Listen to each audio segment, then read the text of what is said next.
Strategi transformasi bisnis legacy media untuk bertahan dan berkembang dalam turbulensi era digital.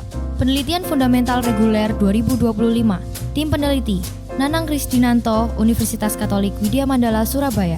Ahmad Supardi, Universitas Presiden.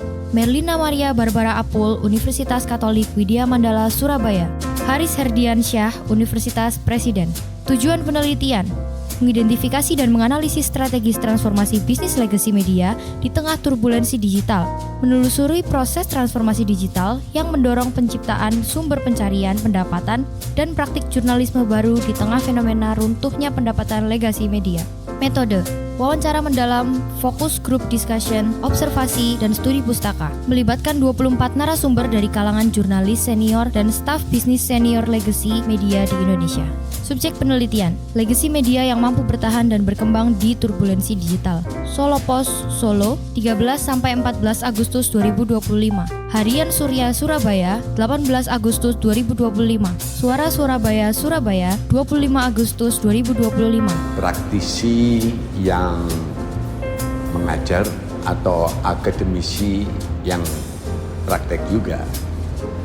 Pikiran Rakyat Bandung, 27-28 Agustus 2025. Serambi Indonesia, Banda Aceh, 1-2 September 2025.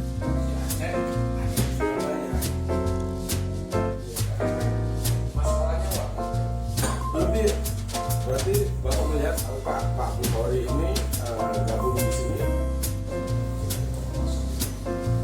Banjarmasin Post, Banjarmasin, 3-4 September 2025.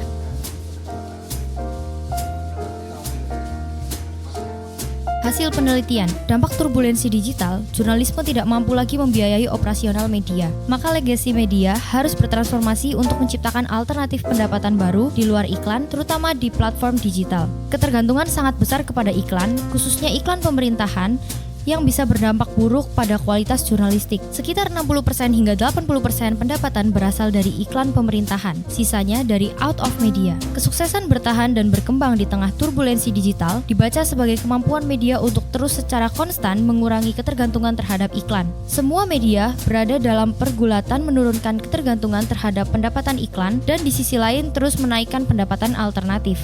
Adanya beragam dinamika faktor pendorong dan penghambat adaptasi dan transformasi digital. Beberapa media bergerak lebih cepat beradaptasi dan bertransformasi didukung faktor pendorong internal yang lebih agile, yaitu SDM muda.